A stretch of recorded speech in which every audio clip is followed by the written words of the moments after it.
Filipenses 2, 1 a 4.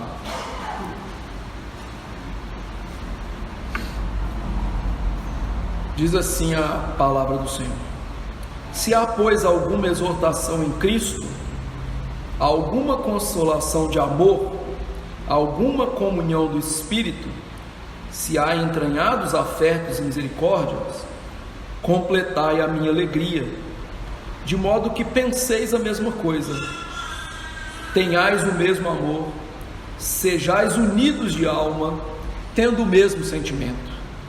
Nada façais por partidarismo ou vanglória, mas por humildade, considerando cada um os outros superiores a si mesmo. Não tenha cada um em vista o que é propriamente seu, senão também cada qual o que é dos outros. Vamos orar. Nosso Deus, nós estamos diante da Tua palavra inspirada, diante do meio de graça por excelência. A leitura, a meditação e a pregação da palavra, sobretudo, é a maneira pela qual o Senhor decidiu conferir-nos graça de maneira ordinária e externa, e também edificar a Tua igreja. Muitas vezes olhamos para o sermão e pensamos que é um blá blá blá religioso, mas a Tua palavra diz que o sermão tendo o Evangelho, a pregação contendo o Evangelho, é o poder do Senhor para a salvação de todo aquele que crê. Sendo assim, ó Deus, derrame essa graça sobre nós nessa noite. Como o próprio Paulo disse, diante dos desafios de pregar e diante dos desafios do ministério pastoral, quem é suficiente para todas essas coisas?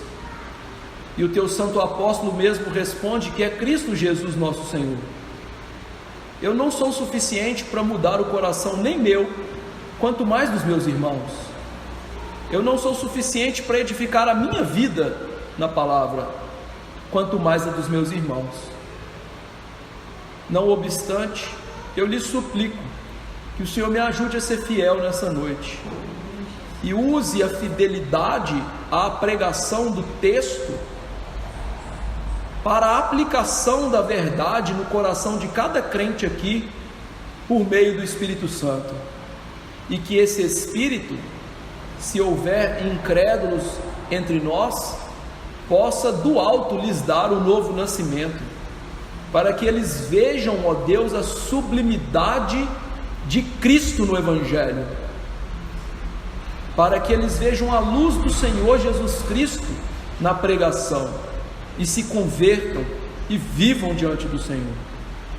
Abençoe para que esta pregação seja para a Tua glória, e que todos nós venhamos a nos cingir de humildade e nos colocarmos diante de Ti nessa noite com santo temor e tremor. Perdoa-nos. Tenha misericórdia de nós. É no nome de Jesus que imploro estas coisas. Amém. Meus irmãos,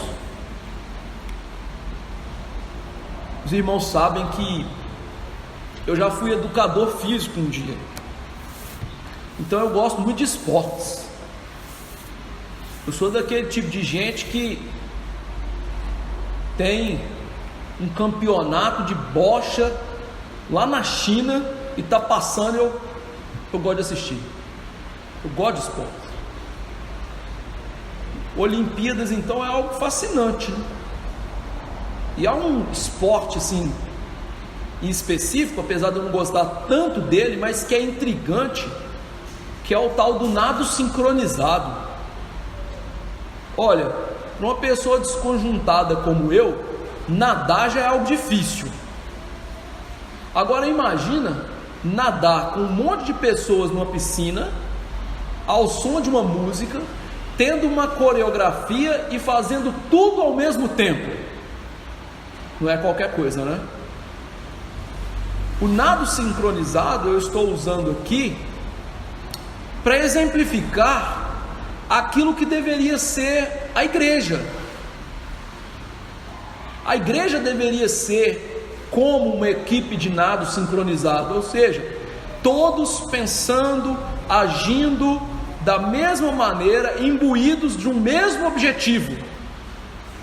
É claro que aquele esporte, as mulheres e homens que o praticam visam a medalha de ouro, e nós deveríamos visar a glória de Jesus. Então, usando essa metáfora, deveríamos ser assim. No entanto, a realidade, infelizmente, não é essa. A realidade é que a igreja muitas vezes parece um cabo de guerra. Só que um cabo de guerra que nós temos a mesma força em lados opostos. E ela então não sai para lugar nenhum. Curiosamente, isso não é novo.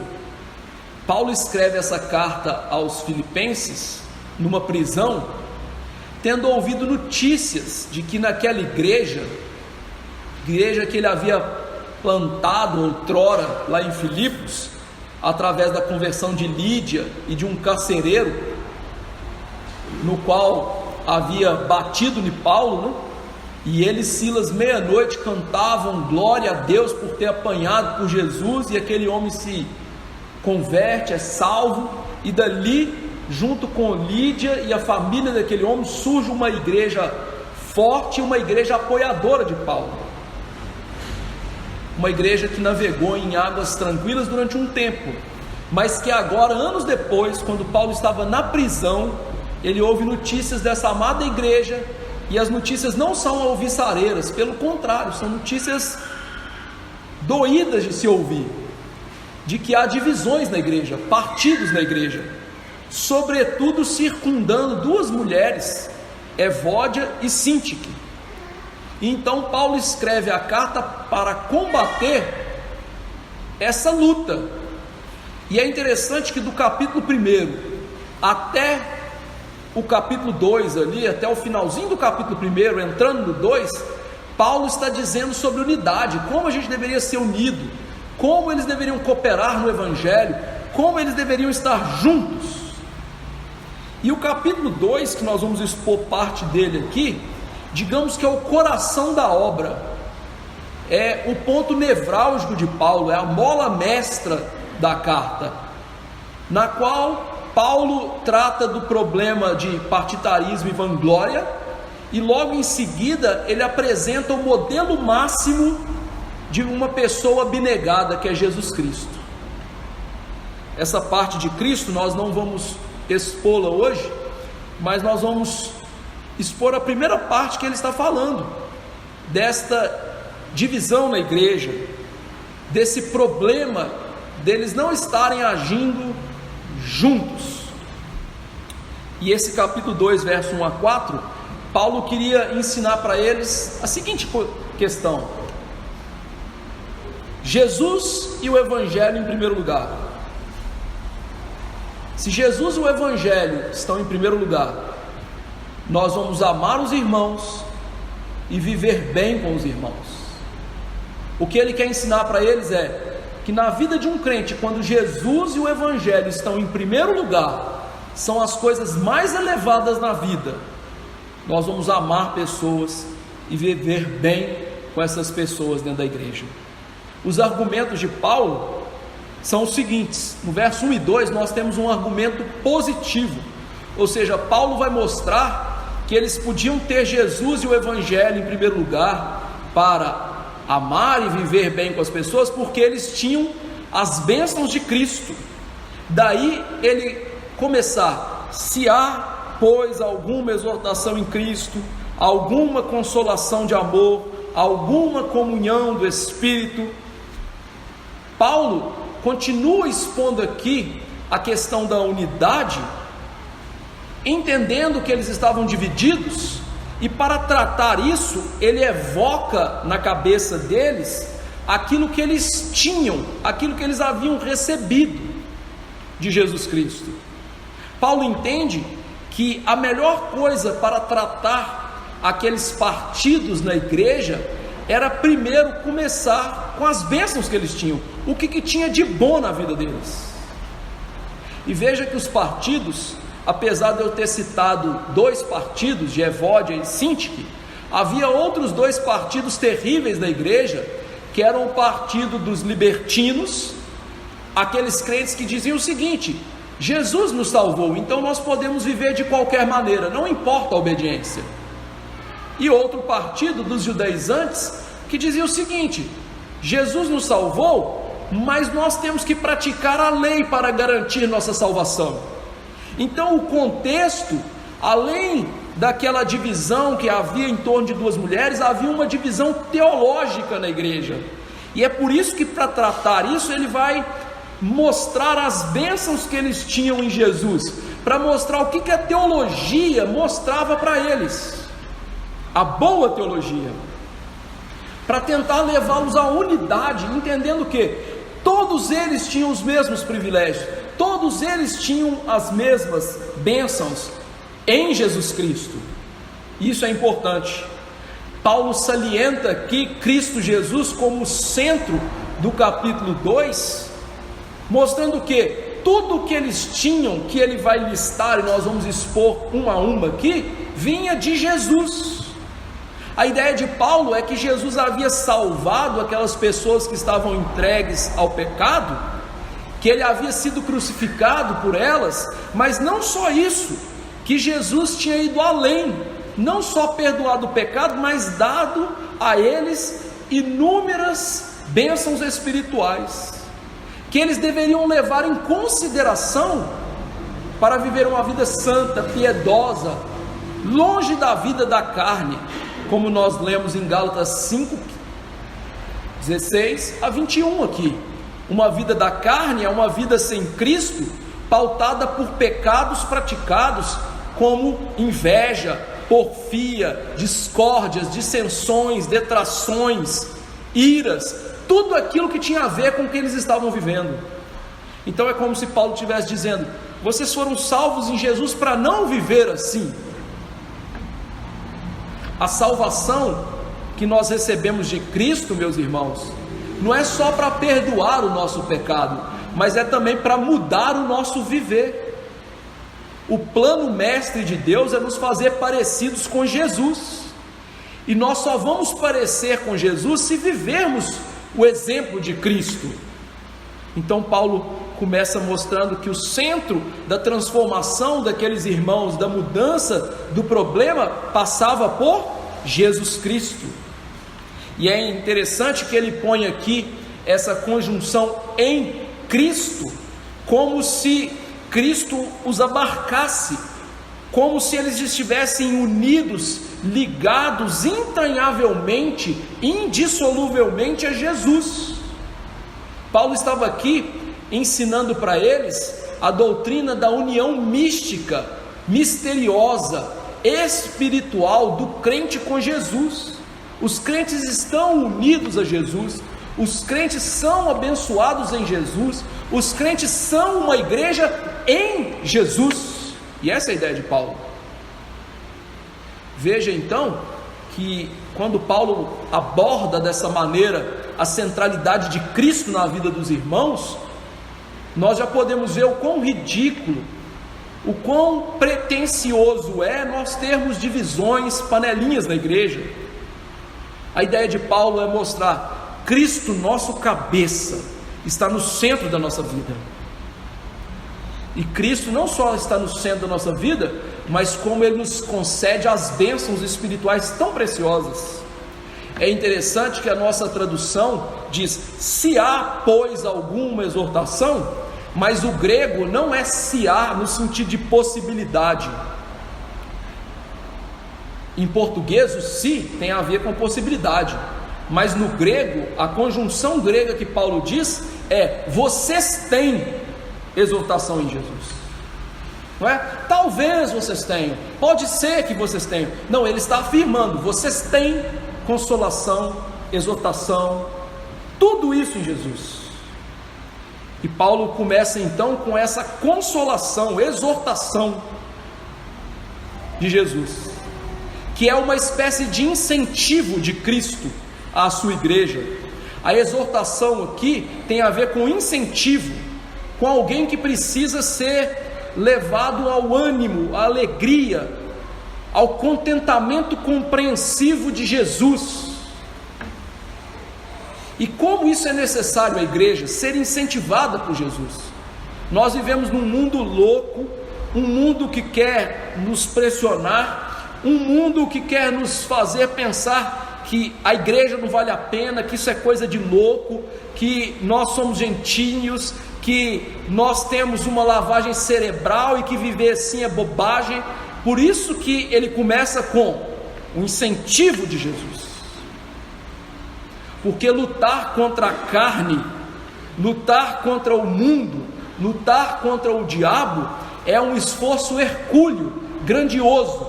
Então o que nós precisamos? Do incentivo de Jesus. As lutas do crente são penosas, a peleia é renhida, então nós precisamos do incentivo de Jesus. E Paulo está dizendo, vocês têm esse incentivo. É como um papai que vai ensinar seu filho a andar de bicicleta, e ele vai lá, empurrando a criança, segurando a criança, e ela desequilibra e fala, não filho, vamos de novo, você consegue. E quando a criança menos percebe, ela está andando de bicicleta. A ideia de incentivo aqui é assim. Se não houvesse esse incentivo em Jesus, meus irmãos, nós não encontraríamos ele em lugar nenhum, e a nossa peregrinação terrestre rumo à salvação final não seria concluída. Então Paulo está querendo frisar para aqueles irmãos, vocês têm todo o incentivo de Jesus para viver a vida cristã. E não só o incentivo, ele diz a consolação de amor.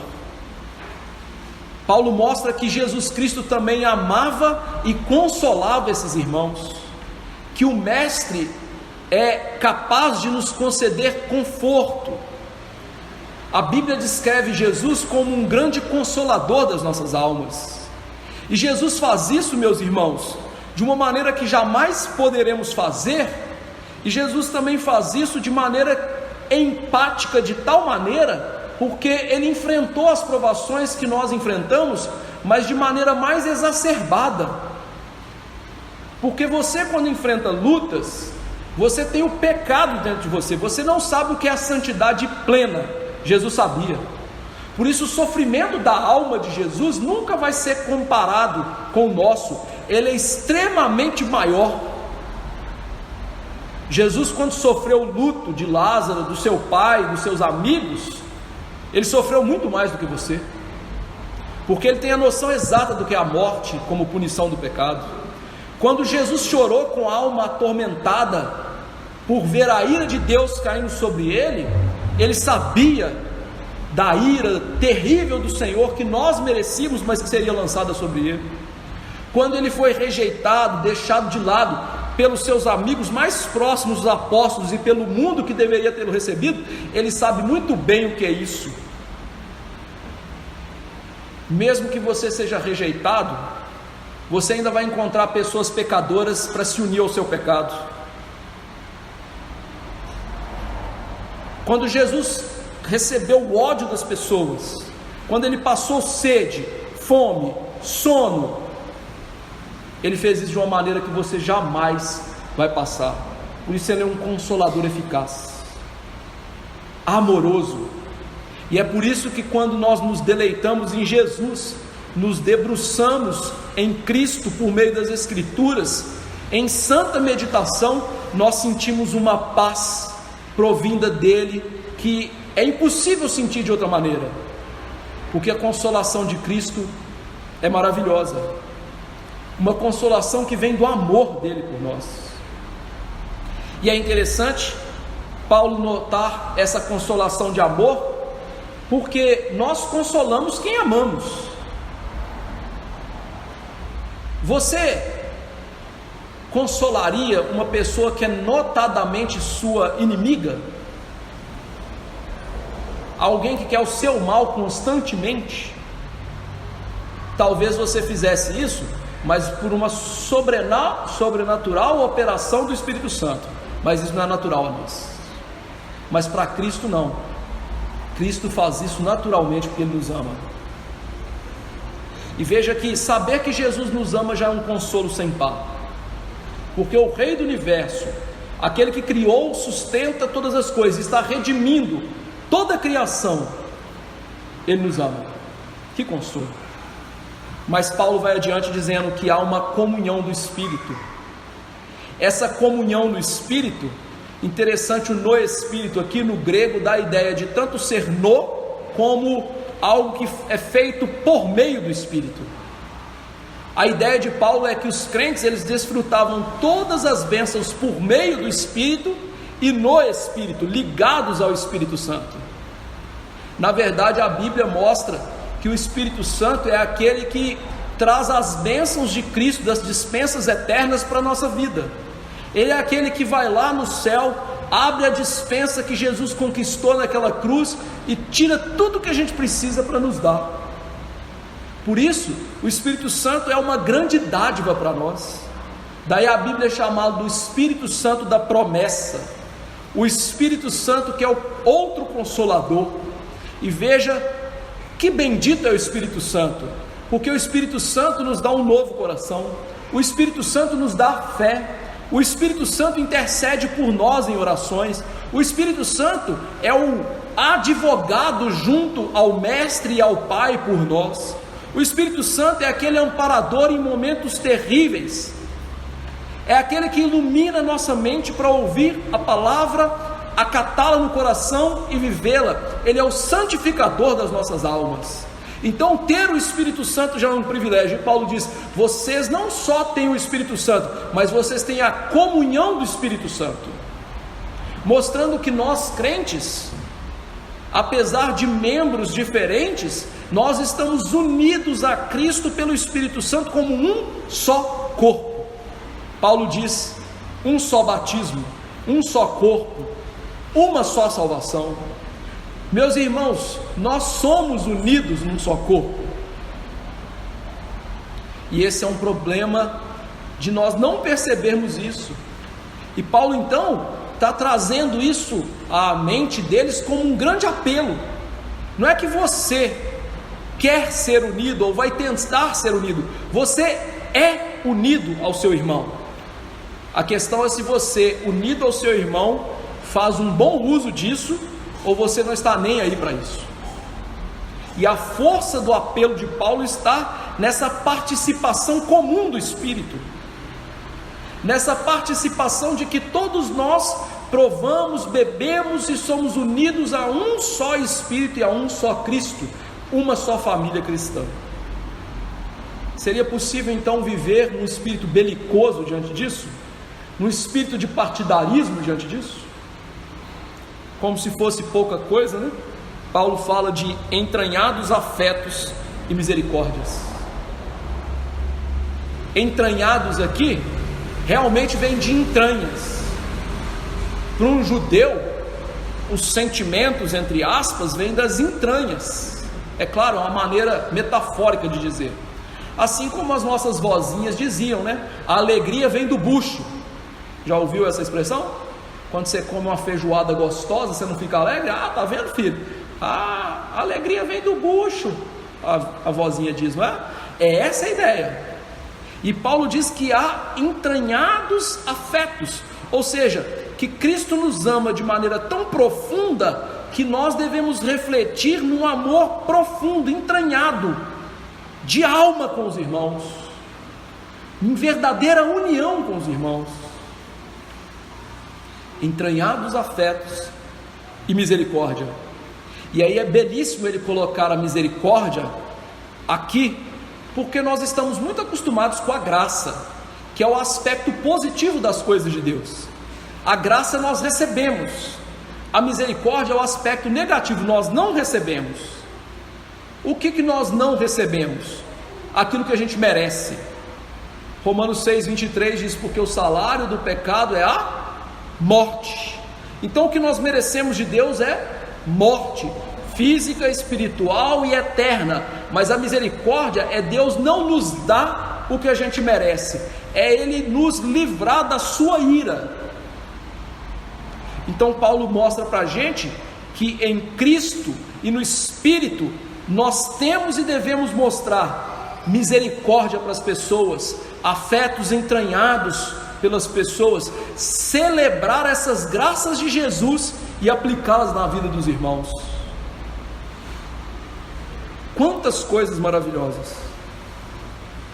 E aí ele diz então no verso 2: completai a minha alegria.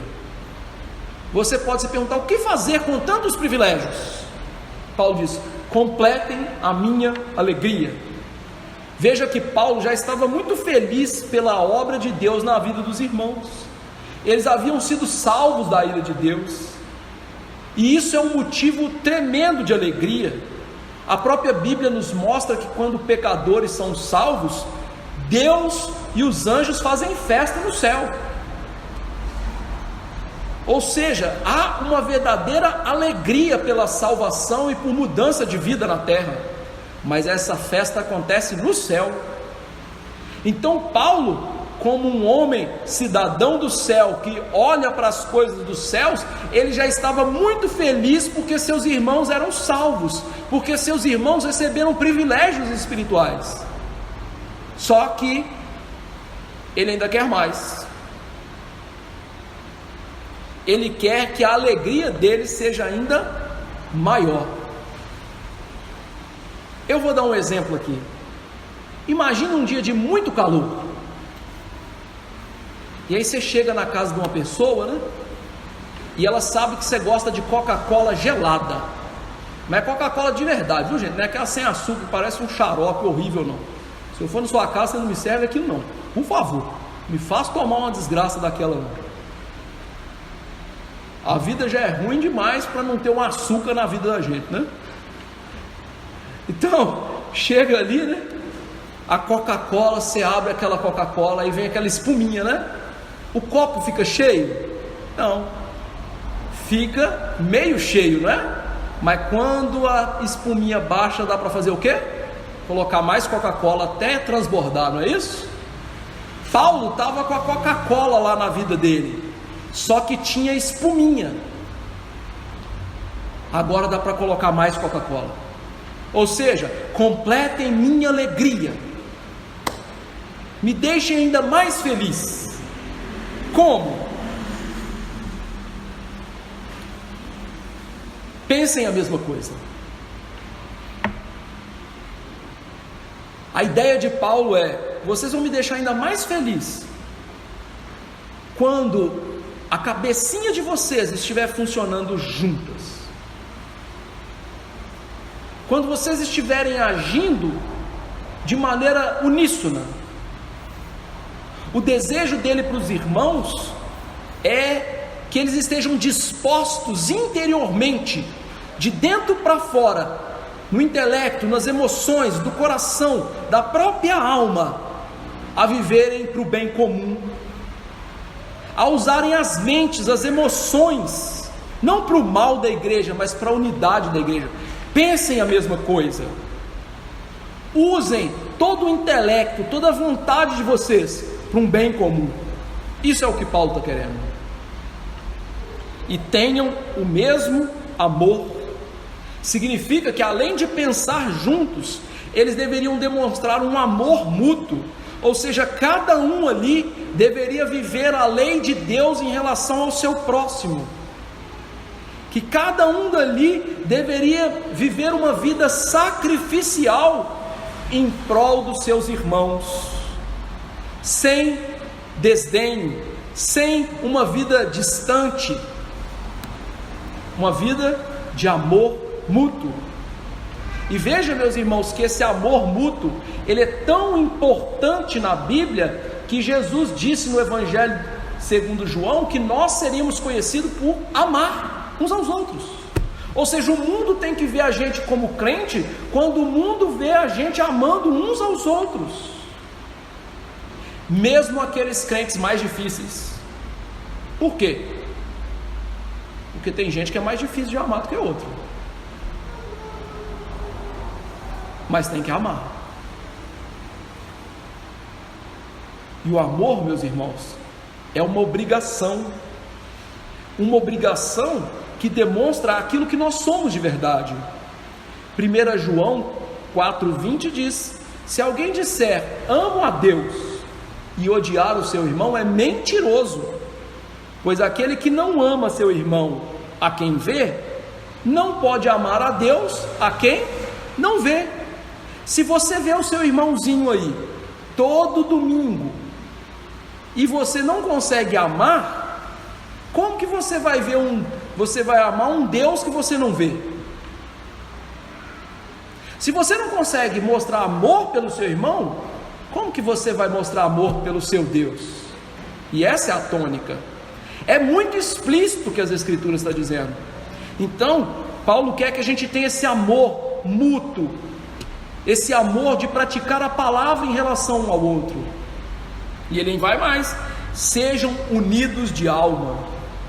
Significa aqui ter uma única mente, pensarmos de maneira que nós somos um só, termos a mesma visão do Evangelho, da graça, da obediência à palavra, das doutrinas fundamentais, e isso unidos de alma. Sabe, meus irmãos, a Bíblia apresenta essa união de alma de uma maneira muito bela. Você deve se lembrar do texto sacro que diz que Davi e Jonatas se uniram de alma. Quão raro é isso na igreja de hoje? Pessoas que têm uma amizade tal e têm um pensamento tal com outras que elas estão unidas pela alma.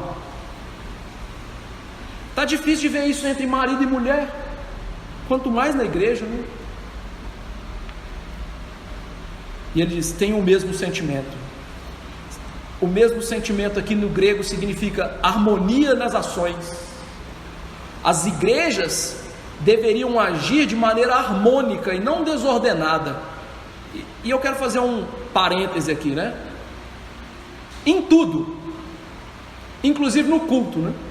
A gente vê o culto desordenado das igrejas hoje, as atividades desordenadas da igreja hoje, como se não tivesse ordem e postura. Está errado.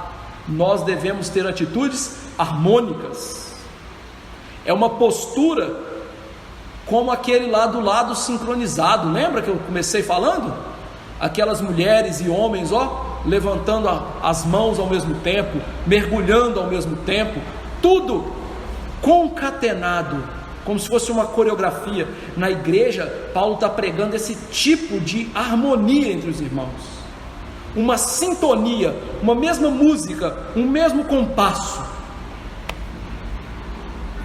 É interessante, às vezes eu fico observando a igreja, que a gente parece um bando de índio.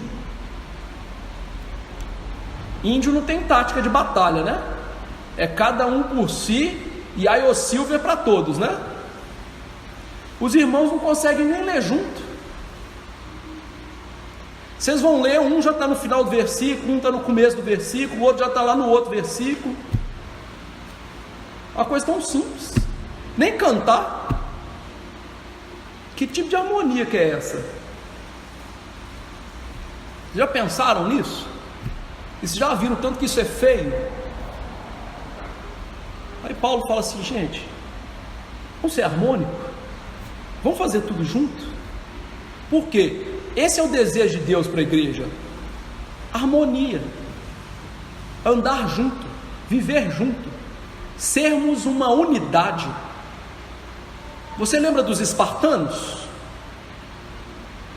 Por que 300 espartanos e alguns acadianos seguraram os persas durante 3 dias? Milhares e milhares. Porque eles eram uma unidade, uma única falange. Olha, se ímpios, homossexuais conseguem fazer isso porque eles eram homossexuais, quanto mais crentes cheios do Espírito Santo podem fazer muito mais. Então, vergonha nossa, né? A gente não conseguir viver uma vida em unidade. E aí Paulo diz: sejam harmoniosos. Verso 3 e 4. Como ter essa unidade? O que é preciso? Qual o elemento do bolo principal aí? Humildade. humildade. Paulo diz: nada façais por partidarismo ou vanglória. Veja que ele elencou as bênçãos espirituais, e agora ele vai mostrar o que? Nada façam por partidarismo ou vanglória. Interessante, no texto de Gálatas 5, 16 a 21 que nós lemos, na verdade vai até o 26 lá embaixo, né? Depois de falar do fruto do Espírito, Paulo fala: não façam nada por partidarismo, por vanglória, incitando uns aos outros. Por que ele faz isso? Porque Paulo sabe uma coisa: bênçãos espirituais podem nos levar a sermos cheios de nós mesmos. A nossa tendência é o que? Recebemos bênçãos, então eu sou melhor. E aí, para cortar isso, ele mostra o que? Nada façam por partidarismo. O partidarismo, meu irmão, na igreja, é uma prova incontestável de que nós somos crianças da fé, pessoas que não cresceram, não amadureceram. Eu vou mostrar isso uma coisa. Vamos pegar as nossas crianças aqui e vamos fazer um experimento com elas. Vamos levar elas para a casa de alguém aqui e deixa elas lá e dá um brinquedo favorito para cada uma. Aí a Helena vai falar assim: eu quero colorir.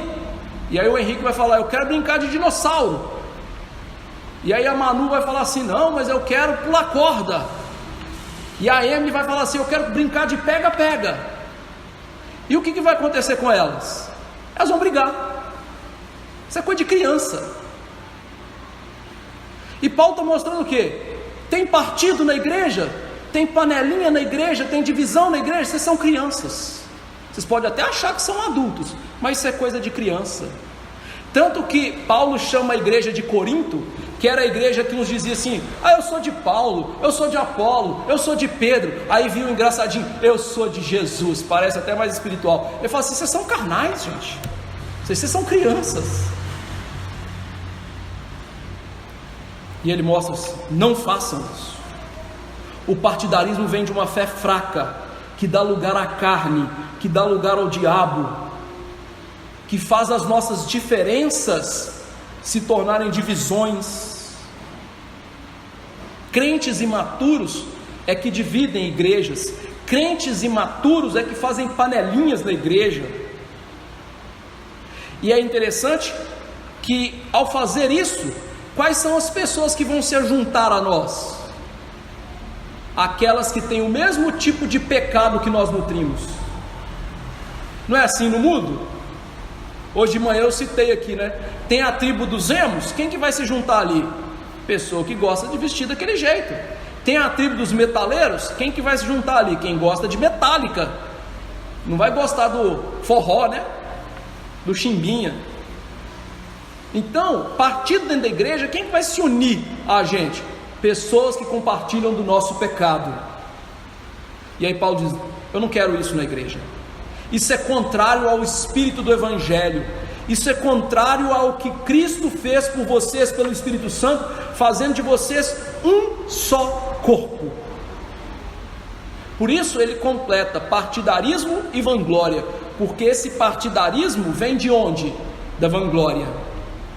Um autor bíblico diz assim: vanglória nesse texto é inclinação orgulhosa, tomar o lugar de Deus. Essa vanglória leva uma pessoa a estabelecer-se com um status autoassertivo, que rapidamente o induz ao desprezo do próximo. Ou seja, a ideia de vanglória na igreja é quando nós queremos dominar e ser Deus, e que nós queremos que as pessoas sigam as nossas regras e não as regras de Deus. Eu vou dar um exemplo, e é um exemplo polêmico, certo? Mas que é muito comum no evangelicalismo dos nossos dias. Não precisa responder as perguntas que eu vou fazer. Beber um bom vinho é pecado? Mas a maioria dos evangélicos diz que é pecado. Onde que eles tiram isso da Bíblia? Eles não tiram. Por quê? A Bíblia no Salmo 104 diz que Deus deu o vinho para alegar o coração do homem. E Deus ainda fez uma coisa, meus irmãos, que é muito inusitado, e eu admiro Deus por fazer isso. Eu quero que você abra sua Bíblia rapidamente em Deuteronômio 14, verso 26. Olha que coisa interessante, abra aí comigo. Deuteronômio 14, 26. Olha só que coisa interessante. Esse verso aí deveria levar muitos evangélicos até um infarto, né? Diz o seguinte: esse dinheiro dá-lo-ás por tudo que deseja a tua alma, por vacas ou ovelhas ou vinho ou bebida forte, ou qualquer coisa que te pedir a tua alma, come-o ali perante o Senhor, e te alegrarás tu e a tua casa. Muitos crentes viviam distantes do tabernáculo e do templo, e ficava difícil de entregar os dízimos. Então Deus, de tempos em tempos, fez com que o povo recolhesse os dízimos e levasse diante dele numa festa de entrega de dízimos. Ia ser uma festa para entregar dízimos. E nessa festa, quem não tinha como levar os seus haveres, o que poderia fazer? Levar mercadorias de escambo, entre aspas, dinheiro, tá? Não é dinheiro igual você conhece, viu, gente? Era metais que usavam para dinheiro. E o que eles poderiam fazer no templo? Comprar comida e bebida, vinho e bebida forte. Sabe o que é bebida forte aqui? Levedado de cevada. O que é levedado de cevada? Cerveja. E comer aonde? No templo, em culto. Ou seja, Deus está ordenando o seu povo beber vinho e cerveja no templo naquela época. O que eu quero dizer com isso no orgulho? Como que alguns evangélicos então falam assim: olha, beber um bom vinho é pecado? Se lá no Antigo Testamento Deus ordenou fazer isso em culto. Sabe de onde vem isso? Orgulho, o desejo de ser Deus, o desejo de dominar sobre outros. Você não pode ordenar que pessoas façam algo sem base bíblica, ou proibi-las de fazer algo sem base bíblica. É essa a questão.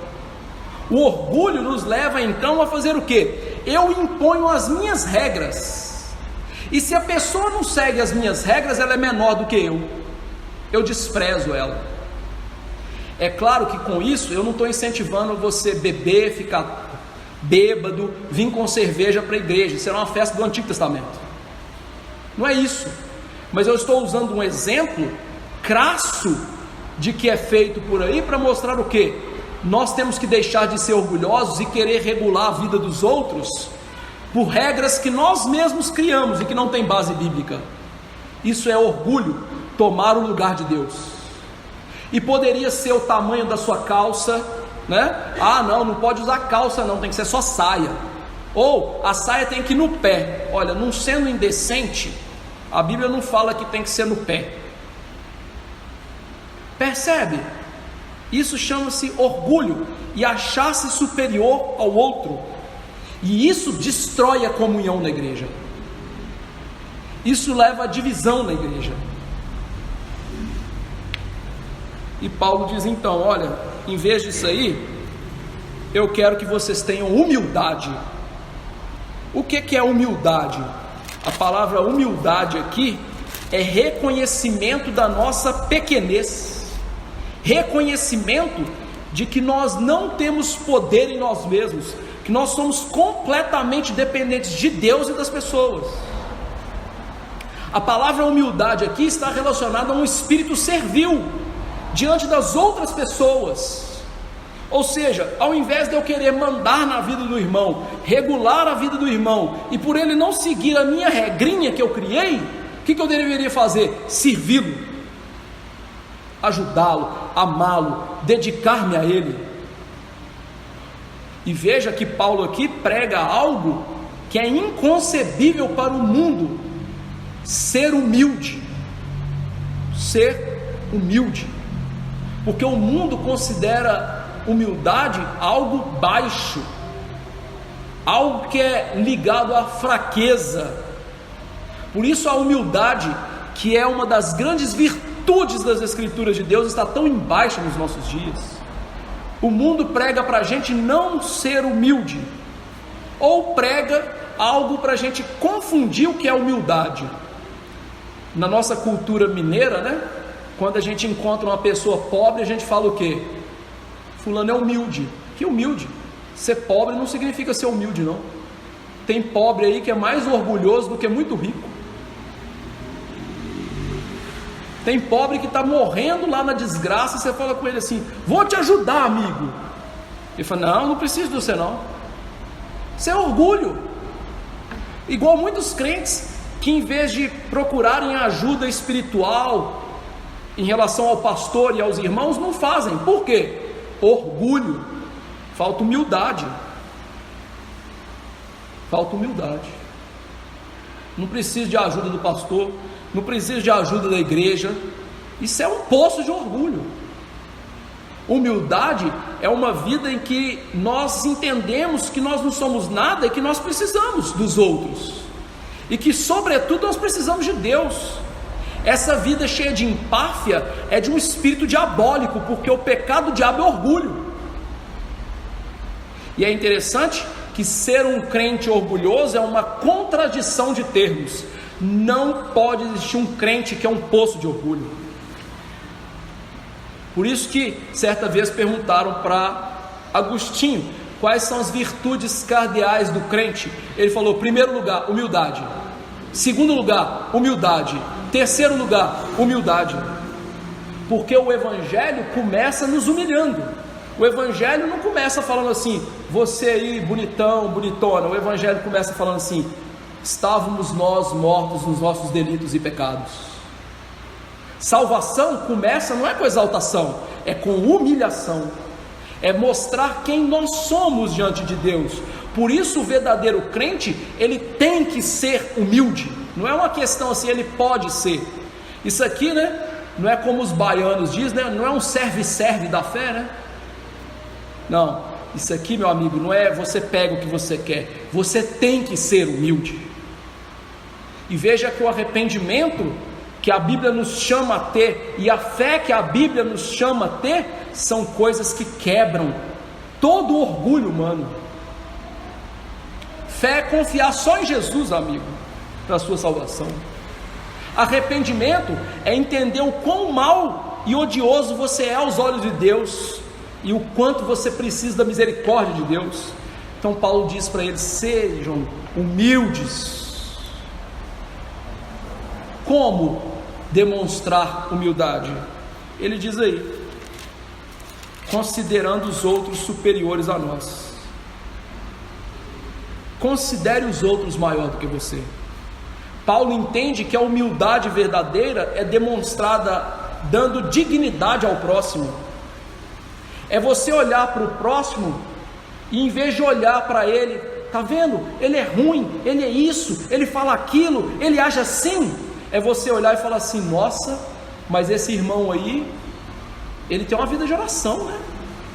Nossa, essa irmã aí, ela tem decoro no falar, no assentar-se. Nossa, esse irmãozinho aí, ele sabe cuidar da família dele, né?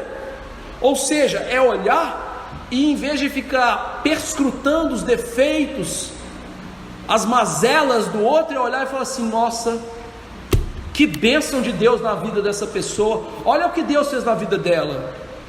Humildade nos faz olhar para o outro com um olhar amoroso, complacente, não em relação ao pecado da pessoa, óbvio. E existe uma única coisa que o humilde considera superior ao outro. Você sabe o que é? Uma pessoa humilde, ela só se considera superior em uma coisa à outra. Se você não sabe, eu vou ler para você. Fiel é a palavra e digna de toda aceitação, que Cristo Jesus veio ao mundo para salvar pecadores, dos quais eu sou o maior. Paulo disse, 1 Timóteo 1,15. A pessoa verdadeira humilde, ela só se julga maior a outra em uma única coisa, no pecado. Em vez dela olhar e falar assim, tá vendo Bruno? Sou melhor. Ela olha e fala assim, tá vendo Bruno? Sou pior do que ele, tenho mais pecados do que ele. Tá vendo o Hugo ali? Sou muito pior do que o Hugo. O verdadeiro humilde, ele é assim. Por isso que Paulo escreveu isso inspirado pelo Espírito Santo. Meus irmãos, na história da humanidade, Paulo não era o maior dos pecadores, mas o Espírito Santo registra essa opinião pessoal de Paulo acerca dele, para nos mostrar essa humildade inerente ao crente. Você tem que achar-se o pior do pecador, é isso, e isso é um verdadeiro humilde. E aí, quando você entender essa humildade, a ordem é: não tenha cada um em vista o que é propriamente seu. Paulo nos mostra o que? Quando você é humilde, você ama. Quando você é humilde, você se interessa pelo outro. Quando você é humilde, o que você faz? Você entende os interesses do outro e você ajuda esse irmão nos seus interesses. Você coloca os interesses deles junto com os seus e até na frente. A ideia de Paulo é para a gente olhar para o irmão e nos preocupar com ele, entender os interesses dos irmãos, o cultivo da piedade na vida deles, de maneira que nós nos ocupemos com isso, em ajudá-los, em amá-los, em andar com eles. Não como nós temos vivido o individualismo dos nossos dias, em que o interesse do irmão, em que estar junto do irmão, é completamente ignorado. Mas esse tipo de individualismo na igreja cresce de maneira assustadora. Hoje a gente vive nos nossos apartamentos, casas, nas nossas baias de vida, parecendo mulas de cabeça baixa, que a gente é incapaz de olhar para os irmãos e ver o sofrimento deles e estendê-los a mão. Os crentes têm se tornado individualistas a tal ponto que às vezes o irmão está passando por um problema há meses e você não sabe. Por que isso? Qual é a base disso? Talvez você pense assim: é porque eu não quero incomodar ninguém. Mentira, é porque você é orgulhoso. Você não quer viver junto com as pessoas. A Bíblia não trata isso como desejo de não incomodar. A Bíblia trata isso como vanglória, como orgulho. Então deixe de ser mentiroso, achando que viver a sua vidinha na sua casa é humildade. Não, isso é orgulho. Continue lá, sozinho, vivendo em orgulho.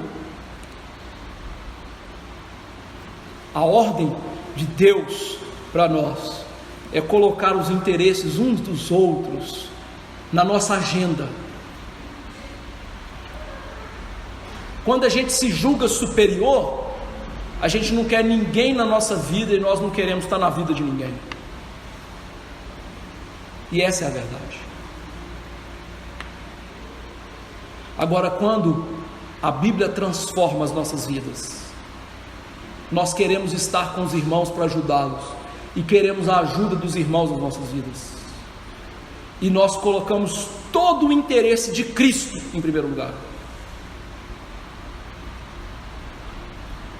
E quando nós, meus irmãos, nos importamos com os irmãos, importamos com os interesses deles, isso é colocar Cristo em primeiro lugar. Cristo é superior a você? Talvez você fale da boca para fora, Ele é o Rei do universo. Mas Cristo não tem sido superior no coração dessa igreja, porque pouco nós importamos uns com os outros, pouco nós sofremos uns com os outros. É cada um no seu cantinho. Pense bem, qual irmão que você chamou na sua casa o ano passado para assim: vem cá, irmão, estou vendo que você está sofrendo, vem cá, para chorar com você, para abraçar ele e falar assim: eu estou com você e Jesus está com você. A gente não vê isso. Os nossos interesses são muito maiores, porque Cristo é muito pequeno no nosso coração. Cristo é muito pequeno no nosso coração. E aí Paulo diz: olha, coloque o interesse do outro na sua vida, amigo. Você vai servir a Jesus assim. Então Jesus aqui, através de Paulo, ele quer destruir a individualidade da igreja. Nós somos corpo. Nós temos que estar juntos. Nós temos que amar uns aos outros. Nós temos que querer estar uns com os outros. E sobretudo no culto público. Sobretudo. Mas também na nossa vida do dia a dia. Como viver esse texto?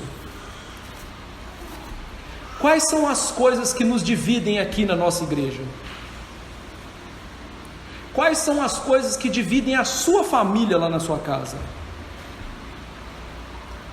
Pense bem, às vezes são coisas tão pequenas, né? Quantas mulheres brigam e estão divididas dos seus maridos por coisas tão pequenas como deixar a toalha no chão? E quantos maridos estão divididos com a sua esposa por ela ter comprado mais um vidrinho de esmalte para fazer a unha dela? São coisas tão pequenas que nos dividem. É até ridículo. Nós devemos viver a vida cristã piedosa, que é colocar Jesus em primeiro lugar. E com Jesus em primeiro lugar, essas pequenas coisas, elas não vão mais nos dividir. Elas vão ser para nós uma alavanca, uma catapulta para a gente viver como Jesus. Você já imaginou Jesus andar 3 anos no meio de 12 homens pecadores, cada um mais cabeçudo que o outro? Por que ele aguentou fazer isso?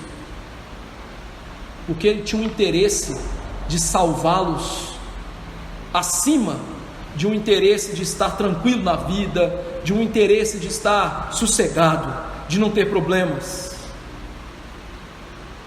Quando nós nos importarmos mais com os outros, nós vamos ver Cristo brilhando na nossa vida. Você vai falar assim: Cristo realmente mora no meu coração, Cristo realmente me transformou. Segundo lugar, por que esse texto tão incisivo está aqui? Sabe por quê, irmãos? Ser egoísta é muito fácil. É muito fácil fazer coisas para nós mesmos.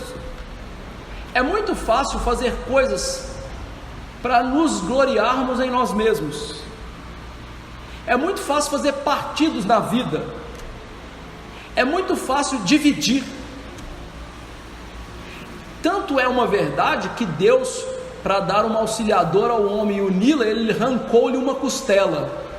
E o diabo só disse para a mulher: come do fruto. Esse texto está aqui por causa do nosso pecado residual, que nos leva a sermos partidários, egoístas, sectários em relação aos irmãos. E esse texto é um alerta para a nossa igreja e para todas as igrejas, que a gente deve tomar cuidado com o pecado de querer ser grande, melhor do que os outros, orgulhosos, ambiciosos, egoístas. Em terceiro lugar, esse texto também está aqui nas Escrituras, porque Jesus quer que os crentes pensem o seguinte: nós não somos mais importantes do que ninguém. Ele quer que eu e você sejamos humildes. Ele quer que nós consideremos o outro à nossa frente e consideremos o interesse do outro. Jesus quer nos ensinar o quê? Os irmãos sentados aqui no banco são importantes, mas nós precisamos de amor e humildade para viver por Jesus junto com eles. Quarto lugar, as bênçãos de Jesus nos mudaram e tem que nos mudar ainda mais. Nós não podemos de maneira nenhuma manter o nosso orgulho e egoísmo, porque Deus nos deu tantas coisas, e por isso Ele quer que a gente dedique uma vida para Ele, por meio do serviço ao Evangelho e à Igreja do Senhor. Às vezes a gente fica pensando assim: eu não sou pastor, então não vou servir a Jesus. Sim, você vai servir a Jesus. Todas as vezes que você servir ao seu irmão, você vai servir a Jesus. E meus irmãos, talvez você ache assim, isso é algo de somenos importância. Não é. Jesus, quando falou do juízo vindouro, e em que Ele julgaria os crentes, Ele disse que certas pessoas chegariam dizendo: Senhor, Senhor, e Ele diria: apartai de mim, malditos, porque eu não conheço vocês. E eles diriam que expulsaram demônios, curaram, fizeram todas as coisas em nome de Jesus, e Jesus diria para eles: vocês não fizeram em prol dos meus pequeninos.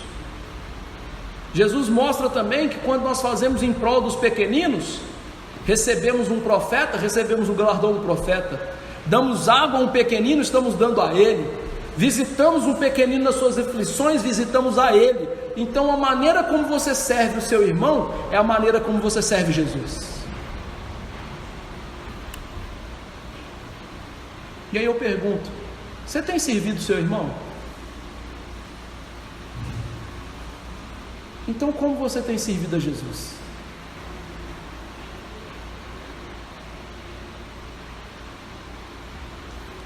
Sexto lugar, nós não lemos aqui, mas Paulo nos dá o maior exemplo de humildade de todos, que é Jesus Cristo.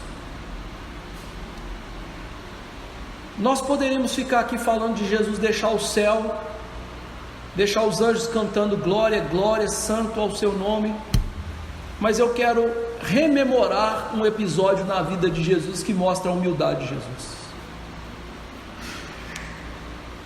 Já viu aqueles mendigos na rodoviária, com aquelas chinelinhas havaianas que já dá para ver do outro lado? Já viu o pé daquelas pessoas? Nojento, sujo, carcomido. Isso é o pé de quem anda descalço, né? Anda com sandalinha, não é? Os apóstolos andavam descalço e com sandalinha. Então o pé deles, meu amigo, não era o pé, né, de uma irmã aqui da igreja que vai no podólogo, não, né? Não era aquela coisa bonitinha, com a unha feita, né? Não, era pé de gente que anda e anda praticamente descalço. E aí Jesus, na noite em que ele foi traído, que ele foi ser levado para ser preso, Jesus no cenáculo pega a toalha de um servo, de um escravo do lar, veste aquela toalha e começa a lavar o pé desses homens. Por que ele fez isso? Para a gente fazer isso na igreja? Não, fique tranquilo, você não vai ter que lavar o pé do seu pastor, não.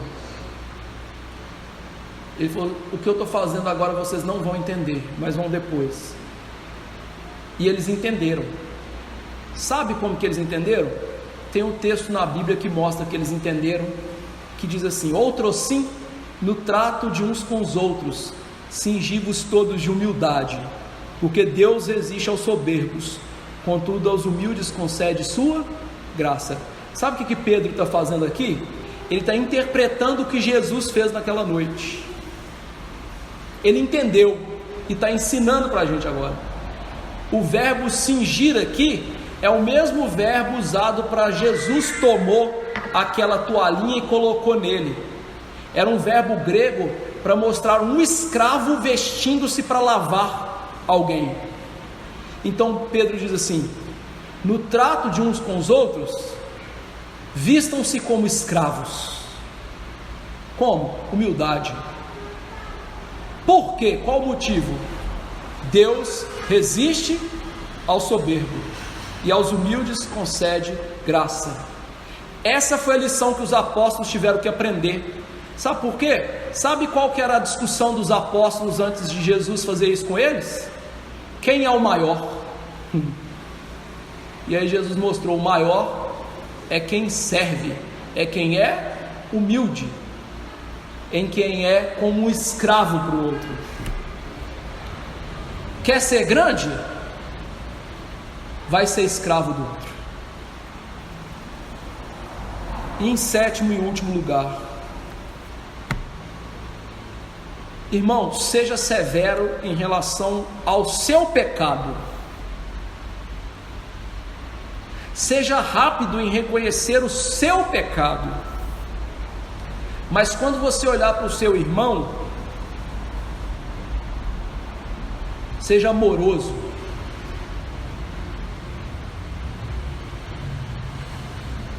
Seja um ajudador para ele em relação ao pecado dele. Paulo diz em outro lugar, em Gálatas 6, carregai as cargas uns dos outros, e assim cumprireis a lei de Cristo. A gente olha para os outros e fala assim: nossa, que defeito, hein? A Bíblia diz assim: olha para você. Como diz a cena, né? Famosa cena. Hoje a gente nem sabe se aconteceu, foi com John MacArthur, né? Mas diz que essa cena aconteceu com o pastor estadunidense John MacArthur, né? Que uma vez ele estava na porta da igreja e passou um sujeito e falou assim: eu não vou entrar nessa igreja não, que só tem hipócrita. Ele falou assim: pode entrar que tem espaço para mais um. Ou seja, a gente é muito rápido em olhar para o pecado do outro, em julgar e acusar o outro. O que a gente deveria fazer é olhar para o outro e falar assim: nossa, como o irmão cresceu, hein? Tem pecado, eu vou tentar ajudar, mas como ele cresceu. Regozijar pelo bem na vida do outro,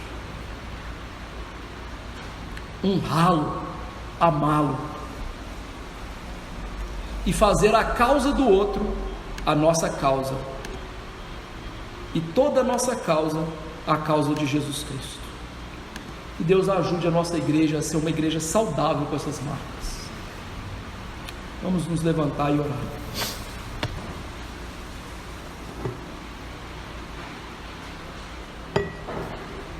Senhor Deus, nosso Pai Todo-Poderoso, eu quero confessar nossos pecados, ó Deus. Muitas vezes nós somos tomados de orgulho e empáfia, achando que somos melhores do que outros irmãos, que nós oramos mais, que nós lemos melhor a Bíblia, que nós jejuamos mais, e nós julgamos os outros como inferiores. Ó Deus, nos perdoe. Que o Senhor tire esse orgulho hipócrita do nosso coração. Que o Senhor Deus tire do nosso coração o partidarismo,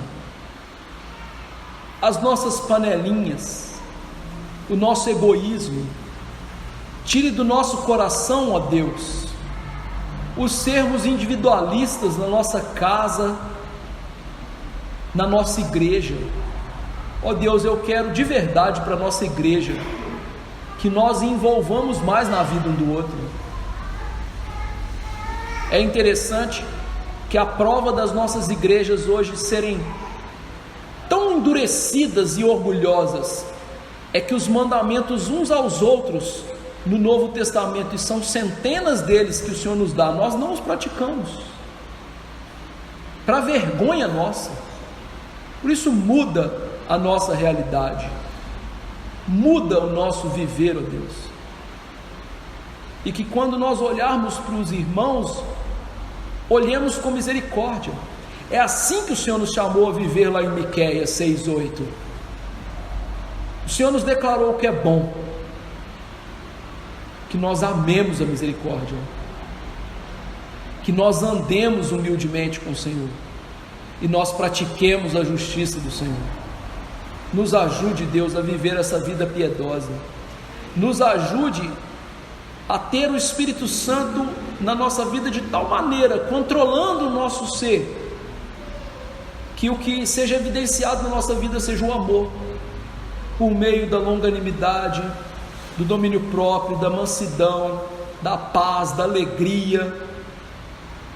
Senhor Deus, nos ajude e abençoe para que essa igreja seja conhecida aqui em Curvelo por ser uma igreja amorosa, acolhedora, uma igreja, Deus, que serve uns aos outros. Nos dê a graça do Senhor, e que quando crescermos e formos plantar novas igrejas, plantemos igrejas a esse molde, em que não há evódias e sínticas, mas há Jesus Cristo no coração de cada irmão, fazendo-nos humildes e considerando os outros superiores. E eu quero lhe implorar em último lugar, nos ajude a nos ver superiores no pecado, que quando nós olharmos cada um para os outros aqui hoje, ao invés de pensarmos mal, ao invés de julgarmos, ao invés de ficarmos de soslaio esgueirando para notar seus pecados, nós olhemos e pensemos: eu sou o maior pecador, porque essa é a atitude bíblica e cristã. E eu tenho certeza que se nós nunca formos capazes de fazer isso, é porque nunca jamais fomos crentes. Então tenha misericórdia de nós e nos dê a graça salvífica. É no nome de Jesus que eu lhe imploro estas coisas. Amém. Que a graça do Senhor Jesus, o amor entranhado, maravilhoso do Pai, e a consolação, o incentivo do Espírito estejam com o corpo de Cristo, os eleitos, a igreja, hoje e para sempre. Amém.